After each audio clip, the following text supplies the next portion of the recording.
大家好，我是 AV 啦，我今日喺花蓮七星潭。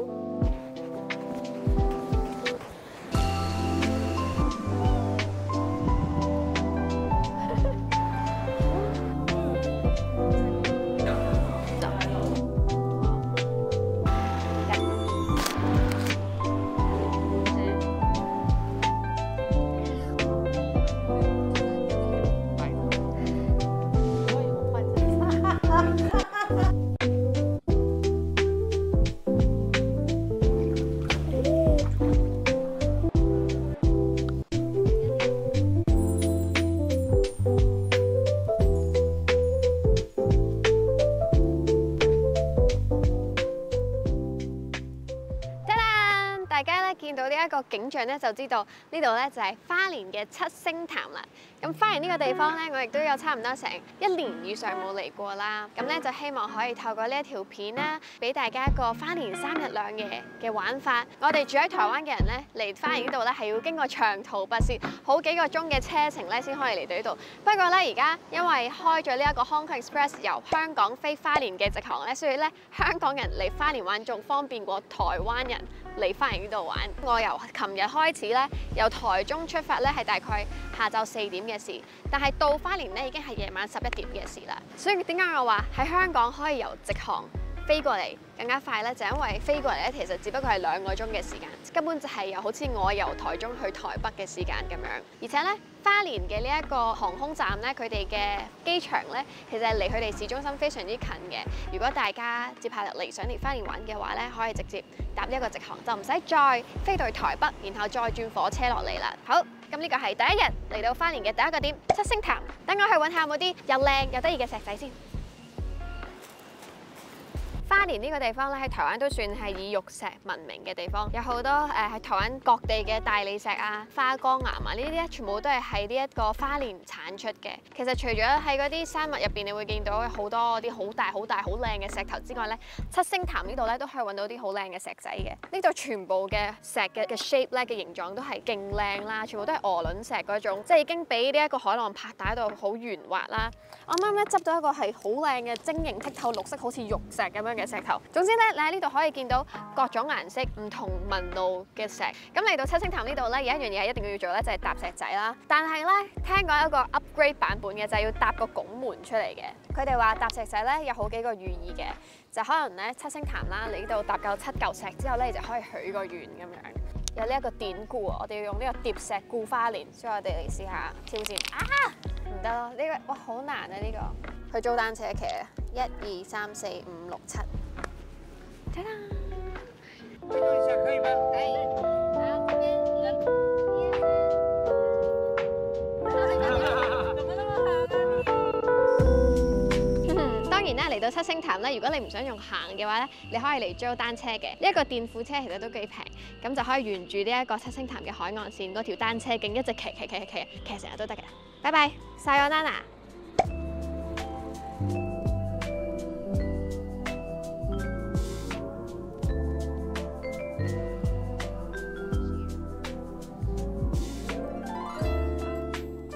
嗱，一樣係七星潭啦。你啱啱咧踩呢個單車過嚟咧，唔使5分鐘咧，你就可以到呢一個七星潭嘅柴魚博物館。咁點解要入嚟咧？因為咧佢係呢一個係免收門票，係免費嘅。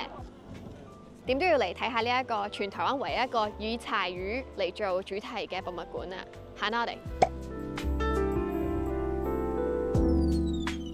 咁呢個博物館咧，之前其實都係製作柴魚片嘅一個工廠嚟嘅。佢仲教埋你點樣由呢一個捕捉到呢一個魚獲之後，到我哋平時食到嘅柴魚，呢度全部都有教。我必須講咧，呢一度成個博物館咧，都係充斥住非常之香濃，而且非常之純嘅柴魚味，即係咧人哋滲喺章魚燒上面嗰個柴魚味，好香好香。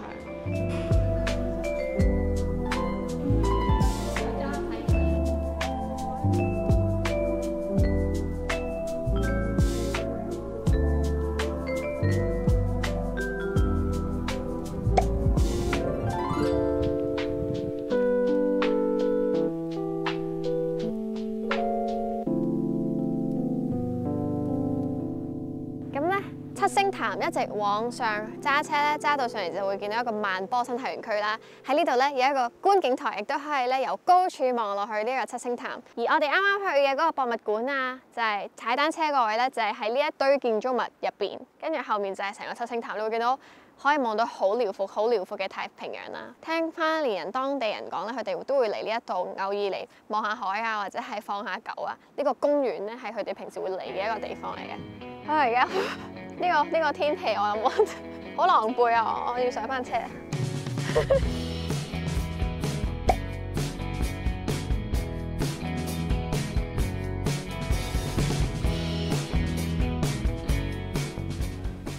非常之幸運地咧，喺將軍府入邊咧可以食到呢一個花蓮非常之出名嘅拉麵，就係定置漁場3代目啦，仲要喺一個咁靚嘅古跡入邊食。我今日嗌嘅咧就係呢一個蘇寨軟殼蟹拉麵啦。呢一間拉麵店咧特別嘅咧就係佢哋咧全部都係採用新鮮嘅魚獲啦、新鮮嘅食材咧去熬製呢一個湯，特別就係呢一個蘇炸鬼頭刀啦，台灣東部當地先特有嘅魚獲嚟嘅，其他地方咧比較難食到。いただきます。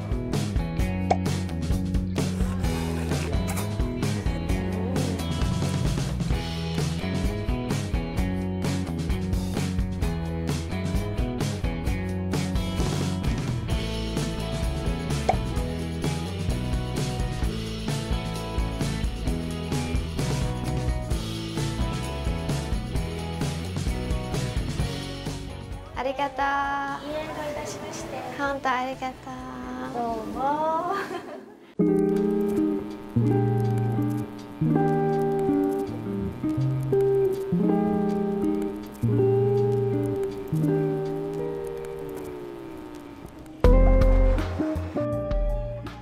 こんにちは、私は AB です。どうぞよろしくお願いします。はいわ。よろしく。お願いします。お願いします。お願いします。反正咧就係大家好，請多多指教，我係 AV。而家咧就帶大家去睇下呢一個將軍府1936，呢度咧就係花林和服屋，行啦我哋。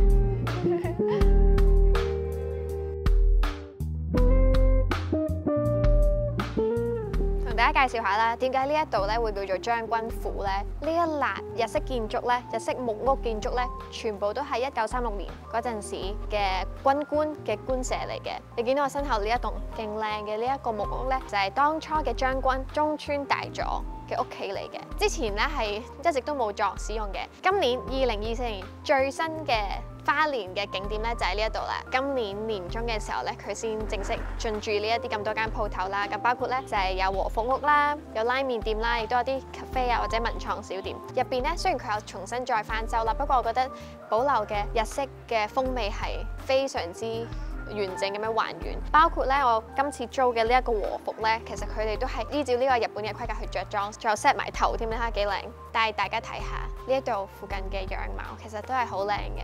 行啦，我哋。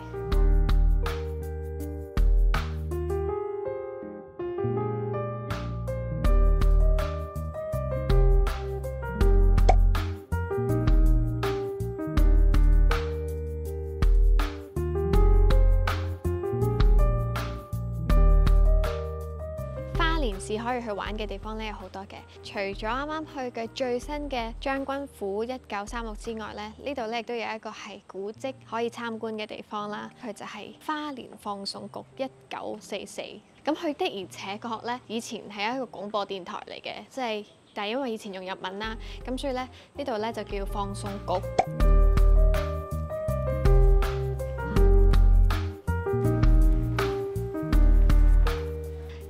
獎啊！原來以前嘅金鐘獎係咁嘅樣嘅。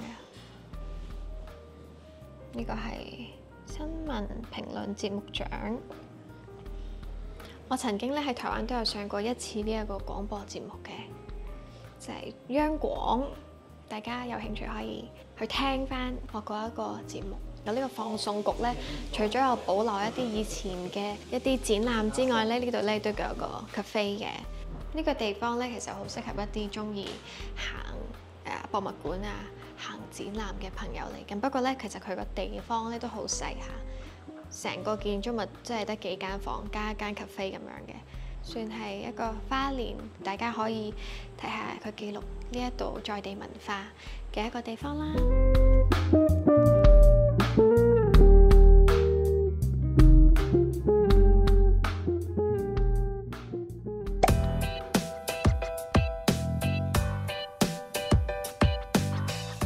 市中心咧，仲有好多美食嘅。喺正呢個城隍廟嘅對面咧，就有一個好出名嘅廟口紅茶。咁亦都可以喺度嗌啲糕點咁樣。特別嘅咧就係呢一個紅茶咧，佢係透過呢一個光管，好似生啤咁樣打開個掣就即刻入。同你喺手搖店揾到啲紅茶咧係完全唔一樣。呢個係古早味紅茶，勁台灣勁 local 咯呢個味，30蚊。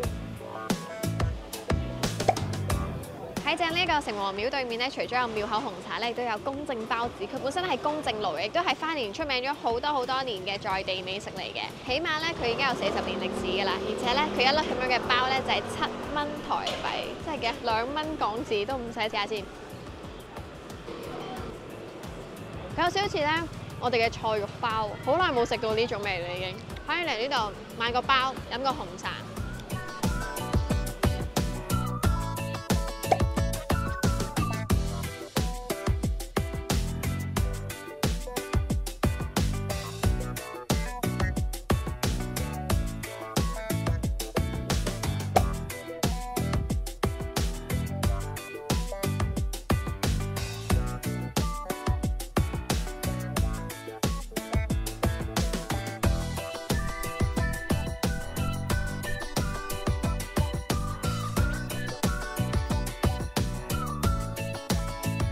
如果咧你喺花蓮市中心咧嘅行程行到攰啦，或者肚餓啦，想食嘢，嚟到花蓮一定要食嘅咧就係炸蛋葱油餅，不得之了，驚為天人。唔講咁多，去排隊。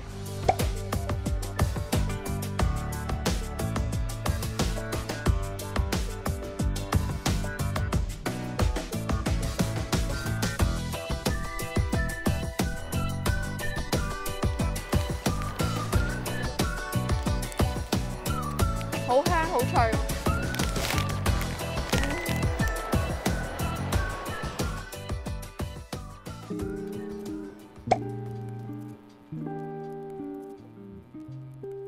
完成咗今日一整日嘅行程之後咧，今晚我住嘅咧就係選擇喺吉安入邊嘅檜木居。咁咧其實呢個地方咧，我覺得都好特別，好值得同大家分享一下咧。就係呢一間民宿咧，保留住好多檜木嘅元素啦，包括咧今晚咧我哋會住嘅房咧，佢嘅天花板咧都係木做啦，廁所嘅地板都係木做啦。如果你係中意好香嘅木頭味嘅朋友咧，可以選擇住呢一個咁特別嘅民宿啦。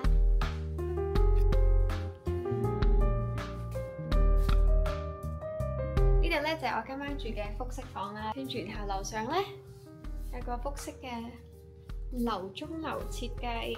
咁聽日嘅行程咧都有啲多嘅，所以咧喺呢度咧同大家講一聲再見，再睇啦。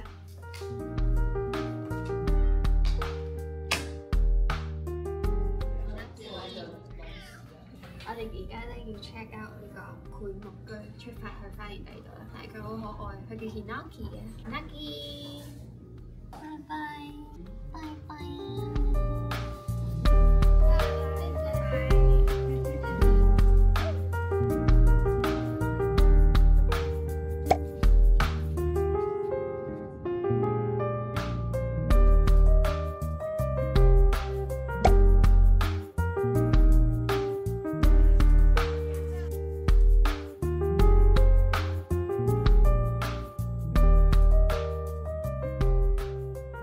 身後咧就係東星茶行嘅茶園啦，嘅有機茶園勁大。咁不過咧，首先就要請我哋嘅老闆娘年大姐。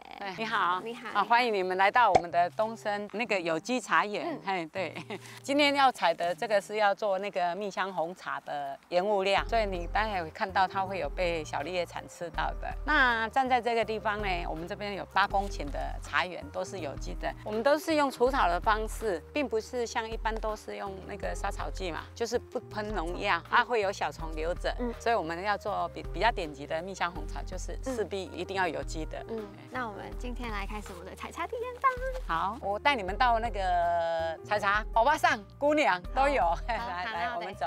那我們採就是採這樣，好，1心2叶这样，因为我们已经采习惯了，有没有？像这个哈，就会比较老了，所以我们就是采到这样就好了。你看小绿叶采又来了，哦，好多了，就是采这样，这是顶级的了，而且它被吸吮到边都是船形的，这个就已经就可以做起来3万塊的有機蜜香紅茶，冠軍的就是這個。這個鹽烏要下去做的，係。老闆娘只要手上面拎住啱啱採嘅茶葉，就會有嗰個小綠葉蟬喺佢隻手上面爬嚟爬去，爬嚟爬去。聽他的大名很多遍了，我第一次見到他本人。終於見到他的廬山真面目。對，一般通常的話，蜜香紅茶的季節，其實在那個5月到7月這一段時間，夏天比較有。但是東部好山好水的條件，它很適合就是做蜜香紅茶，它的海拔大概在300至500嘛，所以它的水汽、霧氣多有，加上我剛才強調的就是有機，所以我們整年瑞穗的蜜香紅茶，從9月份到隔年的差不多7月，都還是可以生長。瑞穗呢個地方係一個得天獨厚嘅地理同埋氣候，令到呢個蜜香紅茶係可以一直提供、一直供應，而且係因為有機先會有嗰個小綠葉殘，所以其實蜜香紅茶佢貴就係貴喺呢一度，所以呢個係有佢價值所在，難怪可以得世界冠軍。謝謝，讚。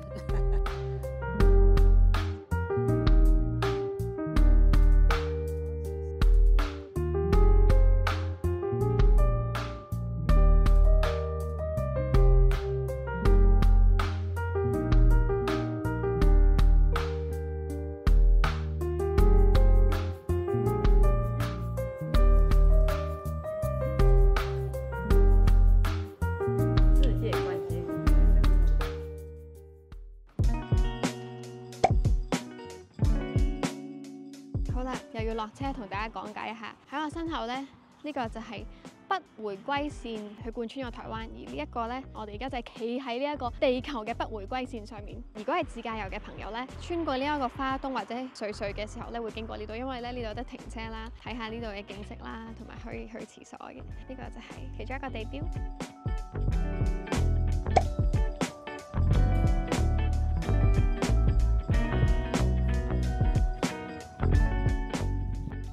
嗱，呢度咧就係瑞穗嘅沐日光文旦驛站，亦都係你好明顯見到呢度係一個文旦果園嚟嘅。不過咧，而家咧就唔係中秋節啦，就冇文旦果，因為咧一年就會採收一次。但係咧，我哋都係嚟體驗呢個採枝同埋整呢一個文旦果醬，即係碌柚果醬，正！我好中意食碌柚。嚟啦，我哋。我們現在是來到我們的幼稚園，這時候是剪枝的季節，因為9月的時候採收完之後就讓它休養，然後準備3月開花。農夫這時候會來修枝，有些人你有覺得它好像我們頭髮很亂那種感覺，要讓它透氣、通風啊，陽光照射，有足夠的空間。對對對，可以吸收陽光啊。直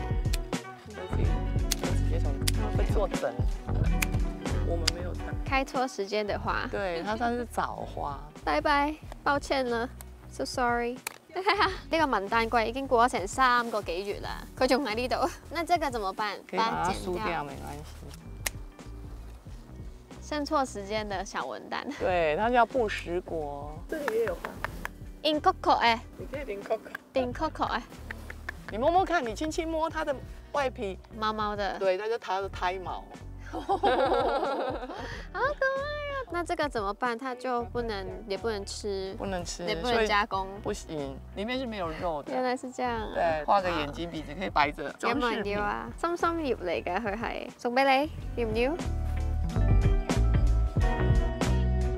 它這顏色有點粉色。而家你都柚子，它都是樹，就可以喝一小口的泡飲啊。你要白色還是？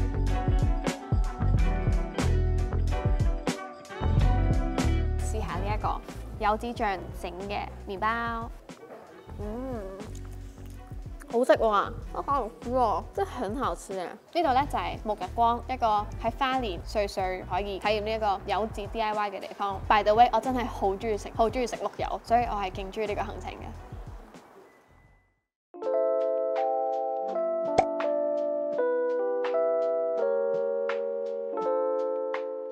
我哋今晚要住嘅地方芳草古樹，因為咧佢係非常之充斥住文化歷史同埋有獨特風味嘅一個地方。呢位係芳草古樹嘅老闆娘，芳草古樹嘅百年老樹，但係呢一個100年嘅樟樹啦，好大啊！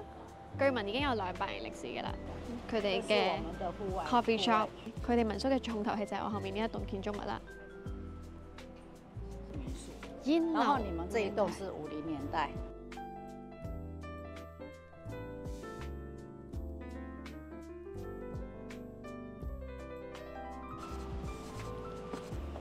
謝謝。我們每一間都會放煙葉，有沒有看到？有係啦。煙樓隔離一定要有煙葉，佢哋咧要phục肉。佢話摸下去咧，會有黏黏地嘅感覺咧，就係佢嘅尼古丁啦。我哋今晚入住嘅房就係喺呢一個煙樓隔離嘅呢一個以前嘅倉庫。謝謝，哇！這個木屋頂，哇！然後它有一個獨立陽台，可以在裏面泡茶、真的聊天、發呆。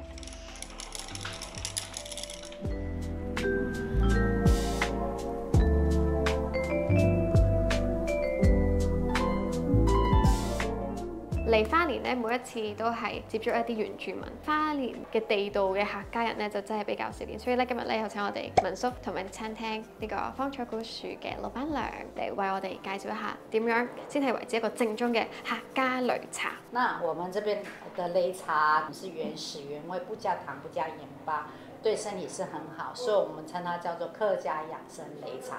那跟他們差異性比較不一樣，我們有用我們的新鮮食材，它是本身也是中藥材的一種。我們老祖宗跟我們講說，它可以固肝通血管、養顏美容、抗氧化，對身體就很棒。你可以吃吃看，但是咬到最後它會回甘，它喉嚨回甘。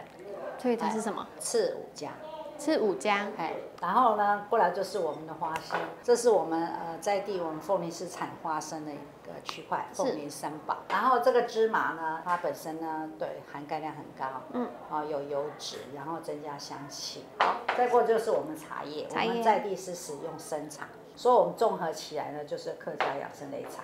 誰的手是這麼奮鬥一男友，我的熱情，好像一把火。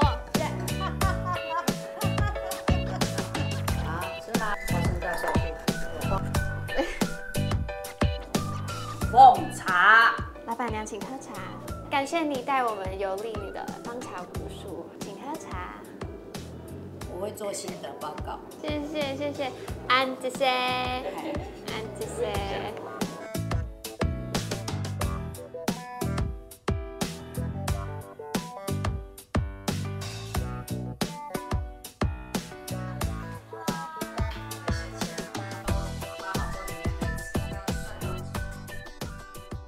今日咧喺花蓮嘅第2日行程咧就差唔多啦。呢一度咧就係芳草古樹。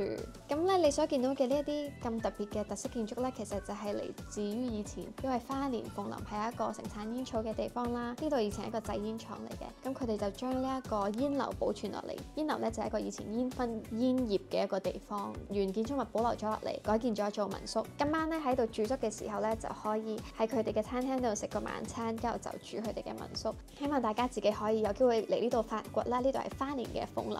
咁我今日咧真係好攰啊，因為我哋真係去咗好多地方。咁我哋聽日見啦，拜拜。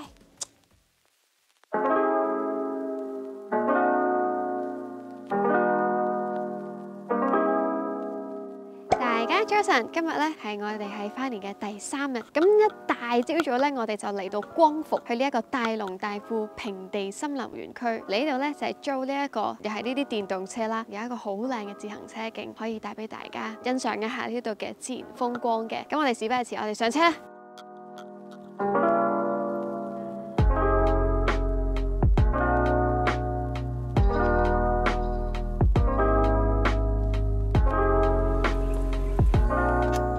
嗱，呢一個園區咧，其實佢呢一條單車徑隔離咧有好多森林嘅，所以其實你亦都可以停低啦，然後去好認真咁樣留意一下隔離左右會唔會出現一啲好得意嘅雀仔，因為咧呢度告示牌咧有講話呢度可能會出現一啲平時喺出面見唔到嘅特別嘅鳥類啊咁樣。如果夏天咧或者春天，我相信呢度會非常非常之靚。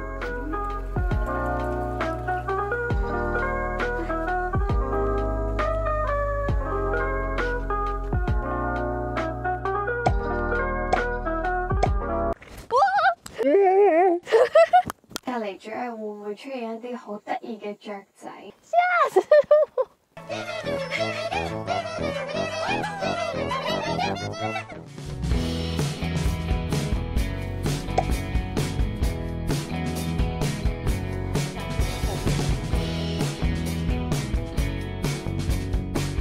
我哋咧而家就正式入到嚟呢個法達安馬泰安嘅呢個休閒農區啦。咁你喺呢度咧，除咗見到山明水秀之外咧，其實咧亦都會見到非常之特有馬泰安部落呢一度先會有嘅一啲自然農法。因為而家呢度係花蓮啦、光復鄉啦。光復鄉咧係兩大亞美族部落，就包括咧馬泰安啦、同埋泰巴朗、達巴朗同埋法達安。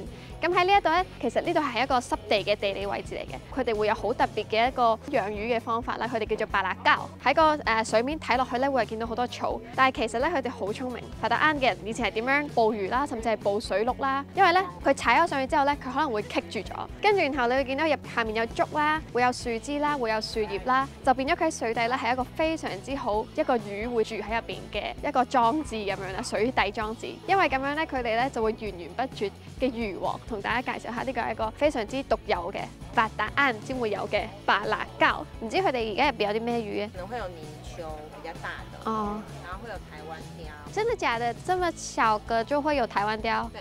哇哦！但係咧，佢哋咧話佢哋係用一個永續嘅方式嚟捕魚啦，即係佢唔會一次過撈晒全部魚嘅，想食5條魚就捉5條魚，跟住由其他咧就由佢繼續喺嗰度生活。咁咧佢話呢度咧大概由3月開始咧就會有好多螢火蟲喺呢一個水嘅側邊，你就可以見到好似熒光大道咁樣。不過而家係12月啦，大家可以睇準呢一個時間先嚟呢度作體驗，因為咧我相信咧唔同嘅季節喺呢度見到應該會係唔同嘅樣貌。之所以咧呢一度叫做法達安咧，就係因為咧喺亞美族語入邊呢一棵樹豆咧就係叫做法達安，而以前咧早期呢度係生滿樹豆，隨處可見咧就係呢啲樹豆。但係咧而家你見唔到個樹豆嘅，呢個係樹豆嘅花，但樹豆本人呢？樹豆還沒長。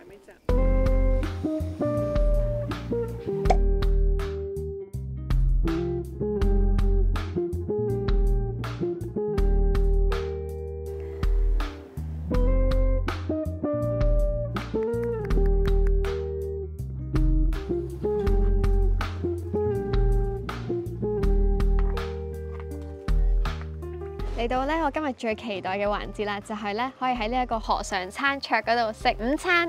咁咧喺度食晏咧，你可以食到非常之傳統嘅亞美族特色小食啦，包括咧我前面嗰一鍋石頭鍋。佢哋咧而家就將呢一個好熱辣辣嘅石頭抌入去啦，咁佢哋就咕嚕咕嚕煮熟咗入邊嘅魚啊！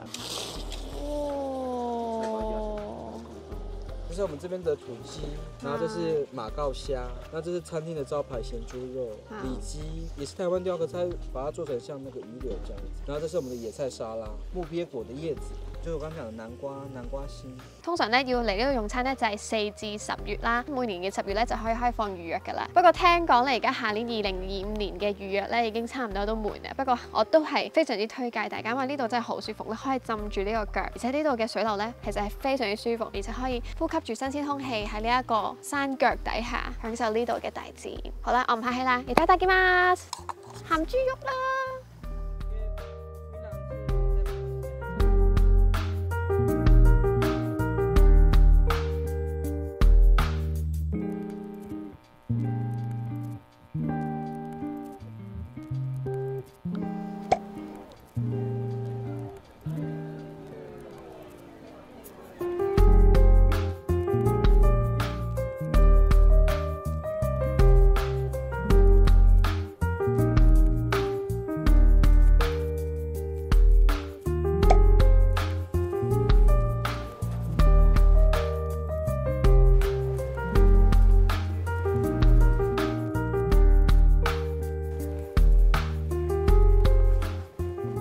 就帶大家嚟到呢個林田山啦，佢亦都係位於鳳林同埋光復中間嘅一個地方。咁佢以前咧係一個林場嚟嘅，即係以前會日本人會喺度砍伐樹木啦，就有少似阿里山嘅嗰種概念。然之後亦都係保留咗好多日治時期留落嚟嘅一啲古蹟、一啲建築，會喺呢個園區度帶大家行下。好靚啊！嗱，我哋而家上緊去嘅咧就係呢個中山堂，有好多日本人會喺呢一度居住嘅，所以咧你就會見到一啲好日式嘅建築啊！呢度真係非常之日本，地下嘅呢啲燈啦、呢啲照明啦、軌道啦，到上面嗰個係檜木做嘅一間屋啦，到呢度栽種嘅植物，其實成個 feel 都係非常之日本嘅咯。隔離你見到嘅呢一啲鐵軌咧，全部都係愛嚟運送木材嘅。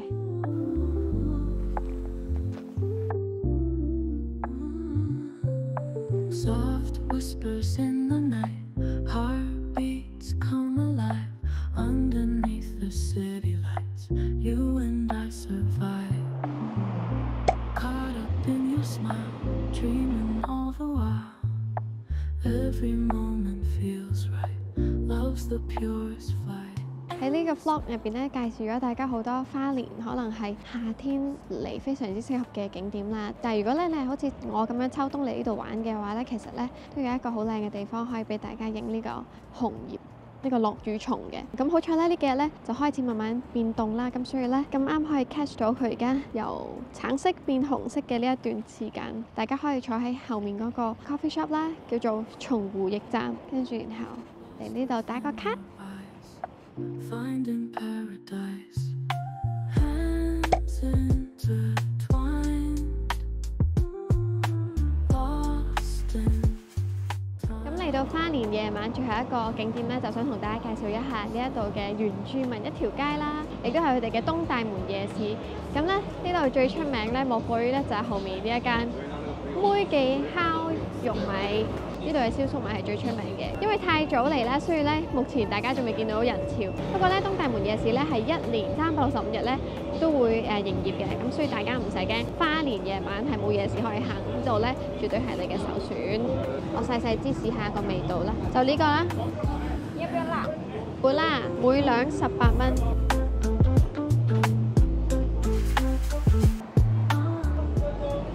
佢個醬咧非常之好食。以上咧就係我3日2夜嚟花蓮玩嘅一個介紹啦，全部其實都係 base on 咧有揸車啦或者有包車嘅情況下所去到嘅嗰啲目的地，塞咗好多行程俾大家，有好多嘢想介紹俾大家。咁不過咧，大家咧可以唔使好似我咁搶去玩呢啲行程嘅，因為咧我相信大家都知道啦，過去咧呢半年嚟咧花蓮咧。